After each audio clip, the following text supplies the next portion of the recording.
Hello, garden lovers. The garden lovers intro bit went down quite well, so I'm going to stick with it because obviously this is a democratic channel, of course, and I listen to the viewers and take on board everything that they say. Well, only if I agree with them, that is, of course. Now, quick weather update. We have had sunshine, we've had rain. Of course, I only ever garden in the sunshine. Everybody knows that. Over Easter, we had a couple of days of sun, which was really nice. And since then, we've had lots and lots of rain. So it's very squashy underfoot. And also, the clocks have changed, which I really like. I love it when the clocks change. In fact, I know it's controversial, but why do we have to go back to the winter hours? Can't we stick with British summertime year round and have lighter evenings? It's something to do with farmers and kids going to school and all that, but I really love the light evenings because I can get out in the garden after work. Now it's light about 7:30, which is absolutely perfect, so I can garden, you know, a little bit every day, which is what I want to do here, and that's what I've actually been doing. Another comment was apparently there's a bit too much of me. I can't believe it. A bit too much of me in my own Joe's Country Garden videos. Can you believe that? You know what? Fair enough. I'm going to take that on board and I'm going to turn the camera round and keep chatting. This is where I've been stockpiling some plants in here. Yeah, I've dug all these up. These are all agapanthus, and I've got some more to go in. And they're the grasses. Now let me explain what I've been doing, and yeah, if you want to see some of the garden rather than me, here you go. Look at this, it's lovely. Birds tweeting, very spring-like. Beautiful narcissi in the lawn, looking good. Anyway, this is the area I've been working on because this is the area where the hard landscaping is going to go in. We've got some beautiful yellow tulips. We've been cutting a lot of the flowers and just taking them in. More tulips, and there's an orange one just gone over there. Okay, but what I've been doing, I've been digging up all the perennial plants, and actually it's a really good time of year to dig up the perennials because you can see what's coming through. You can see clumps of things like that iris are coming through, so I know exactly what they are. Well, to a degree. There's lots of agapanthus I've been digging up. There are some plants I can't dig up, like this beautiful angelica. I've got a few angelicas. They're very short-lived anyway. They're biennials or very short-lived perennials, so I'm just hoping that'll seed around a little bit. What else have I got? I've got Thalictrum there. There is plenty of Cicericiums that I've been digging up. There's another angelica there. But I do have a sort of hierarchy of plants that I want to keep and I'm prioritizing. And I guess it's down to plants' value in a way. Terrible thing to say, isn't it? But it's not just their garden centre value or their nursery value. It's also the value to me. So the agapanthus are really important to me. They're a key plant and they're doing really well. Then there's some lovely iris. Like, see that? There's quite a few Benton irises through here. Cedric Morris bred them over in Essex, and I've been digging them up. Now, the iris is not to be confused with that one, that leafy one, the strappy leaves. That's a Cicericium, and they're everywhere, and they seed everywhere, so they're low on the priority list, right? Yeah, because they seed around, and I've got hundreds of them. But you can see, yeah, I'm digging them up into clumps. I've also got some peonies that I'm digging up. I think that's Veronicastrum. There's some phlox over there. So all the way through this part of the garden, I am starting. It's a bit of a mess around here. We are still planning on the landscaping soon. But yeah, that's a lovely little phlox. They're digging up these clumps and just stockpiling them where I want them so they can go back in. Oh, look at these Camassias. Love Camassias. I love the wet soil here. They are really doing well. Sanguisorba, beautiful clump of that. So I can have a big old dig up of things and know what they are. So it's actually the perfect time of year to do it. So I just want to show you something like this iris. You can see it's died out in the middle of this clump, you know, noticeably. It's only a small clump actually, but a lot of perennials will die out in the middle and you'll get all the vigorous growth around the outside. So that's another good reason for dividing them up so that you can get rid of that central area, discard all the old sort of, you know, roots, and then replant it and reinvigorate the plants for free. I'm going to get on with it, but let's just have a little view across the garden from here.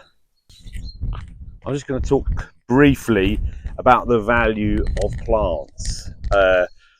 You know, in this garden there are thousands of plants, and I touched on the hierarchy. It's terrible, isn't it, valuing one plant above another, you know, but being a garden designer and landscaper, you know, we buy plants in the hundreds, thousands, and get wholesale prices. Okay, so take this lovely clump of agapanthus, for example. Okay, this is a 2-litre pot. If I split that up, I'll probably get 2 really nice 2-litre pots worth out of it. And in this wheelbarrow, I reckon I've got maybe 10 2-litre pots worth of agapanthus, as it were. In a garden centre, you could quite easily pay 10 to 12 pounds for a nice 2-litre pot. So we're looking at 50, 60 quid worth of value of plants in here.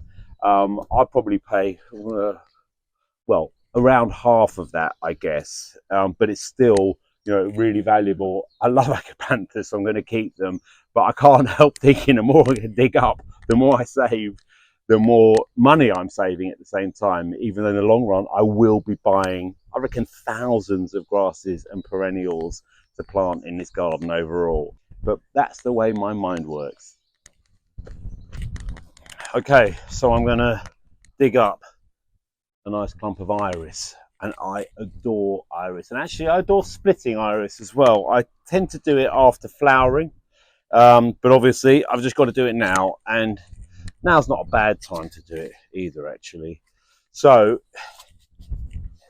just getting the fork in there. Oh, this fork, look at that, it's a beautiful fork. I've got to clean it up a bit, but I got it for 20 quid. 20 quid, and it's probably, I don't know, probably pretty old. I mean, it could be, you know, 80, 70, 80 years old, I reckon. When I clean it up, it might have a date on it even. And it just shows, you know, it's really nice light border fork. Used to be called a lady's fork, but it's a light border fork. And I reckon if it's gone on for 80 years, it's going to go on another 80 years. That's my logic. So do have a little look around for some old tools. It's nice and light as well. Sometimes the older tools are really heavy. Anyway, rambling on as usual. So here, I'm digging up. Oh yeah. Nothing. I love it when a plant cracks away from the ground. Try and leave those tulips in. I don't know why, really. Come on. Lost my glasses there.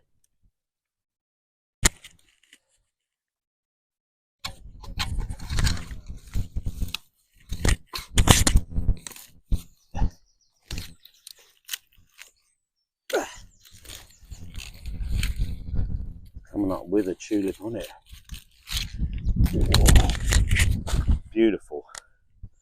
Right, that is going to have to come indoors and go in a vase. But here you go, you can get a really good view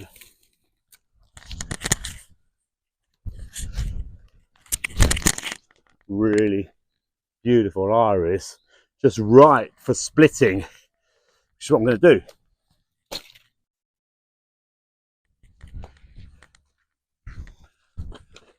So yeah, that came out really nicely, that clump. And it's got quite a few weeds and bits of grasses just seeding in amongst the rhizome here. But look at that, it's a really beautiful rhizome. They're gorgeous, nice and weighty. And now what I'm going to do is basically rip it up by hand and just split it into any size pieces. I mean, look at that, perfect. It's got a root on it, it's got some leaves coming out through it. I'll just show you that a bit closer. And iris often die out in the middle, you know, and they grow around the edges. So it's good to do this maybe every 3 years to an iris. And like I said, I normally do this after flowering. It's great. I mean, over the years, I've interviewed, you know, specialist growers in pretty much every field, and I remember meeting this wonderful iris grower who said, yeah, she split them straight after flowering every 3 years. Basically, divided a plant like this, took 2/3 out, put a third back in to maintain a nice clump. Now, there, I'm actually tempted to keep that one as it is, and it is just a case of getting your hand stuck in. You can use a serrated knife or something to cut them, but I'd rather just break them up by hand.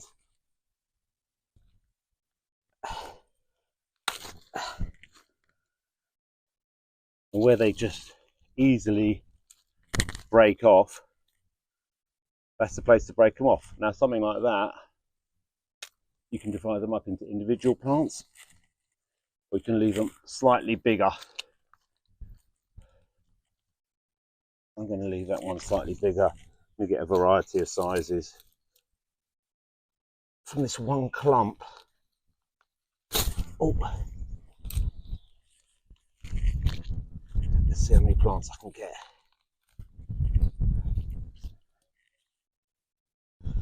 And even these little ones,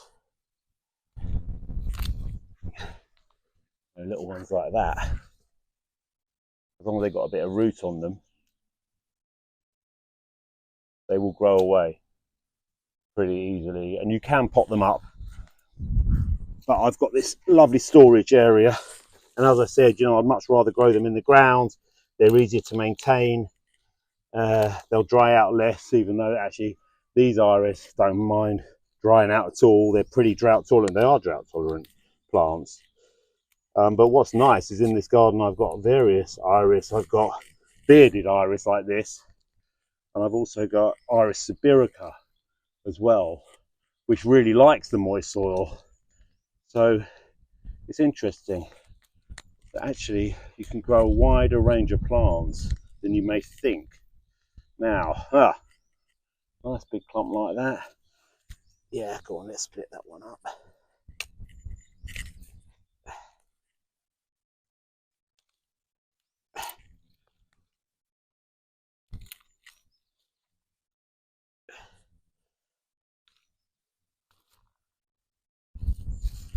So there you go. From that one plant, I've got 1, 2, 3, 4, 5, 6, 7, 8, 9, 10 new plants. And now I'm going to go and heel them in over in the veggie garden. Heavy barrow full of lovely plants. Yeah, these veggie beds are absolutely perfect. Oh, a bit wet underneath there, but actually the soil is good. It's very good. It's probably had a lot of organic matter on it over the years.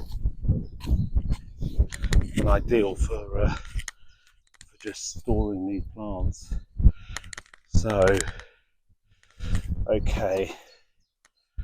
Now, with iris, they're not going to be here for that long, hopefully, he says. So I'm just making a little ridge with the spade, And then the rhizome, let me show you, because the rhizome, that bit there, wants to be exposed. Ideally south facing, which is that way. So that wants to get baked in the sun. But these are only temporary, they're only going to go in temporarily. And they're pretty tough things. So I'm just going to plant it on top of the ridge. Literally place it. And then the next one, maybe split them a little bit more as I go along. Squeeze one in there. Squeeze one in there. And it's going to be very exciting to see what these come up like. See what colours we get. Whole kaleidoscope, no doubt. Now, in the real world, I would plant them further apart. Otherwise, they're going to get their rhizomes a little bit shaded by the plant in front of them. But I'm just trying to pack them in for now and keep them going. But I do love iris. You may remember my Chelsea garden. Back in 2012 I did one. And iris are a big Chelsea favourite. And I was very lucky that year. Sometimes, you know, it's really warm in spring and they flower too early. Sometimes it's cold and they can't get them into flower, these ninja growers. And last year, if you saw Sarah Price's garden, which was really an homage to the Benton irises, it was an absolutely beautiful garden. And when they get backlit by the sun, they are absolutely gorgeous. And the Benton irises are sort of tend to be pastel, sort of pastel colours. Nothing really strong colour-wise. And then when I've just placed them like that, I'm literally, well, I might use a fork here because it's getting a bit muddy. I'm just going to just tweak a little bit of compost over the exposed roots. We're keeping the rhizome, as I say, exposed to the sun. And those roots will just grab on by themselves. They really will. I mean, if you dig a clump of these up and sort of chuck them to one side, you'll probably find that, you know, they'll just root themselves. They'll just clump up nicely by themselves. So yeah, I've got some agapanthus here. I've got the iris going in here. I've got my grasses. I've got peonies and phlox and phyllictrums and all sorts of stuff to dig up and bring over here and heal in. It's really exciting part of the process because it's sort of organising the plants that I've got so that I can see them and think about how I can combine them, put colours together and everything, and what I want to supplement as well, what I want to buy in. It's proper gardening rather than just, you know, the hard landscaping bit, the pruning. This feels like something really positive and creative, and I'm loving it. Well, I kept going, and I do garden in the rain. I'm absolutely soaked now. These wellies were a good investment, but I've moved a lot of plants. Didn't want to get the camera out because it was just too wet, and I'm very good at telling everybody what the weather was like or what the weather is like, but forecasting, I think I'll leave that to the professionals. They always get it right.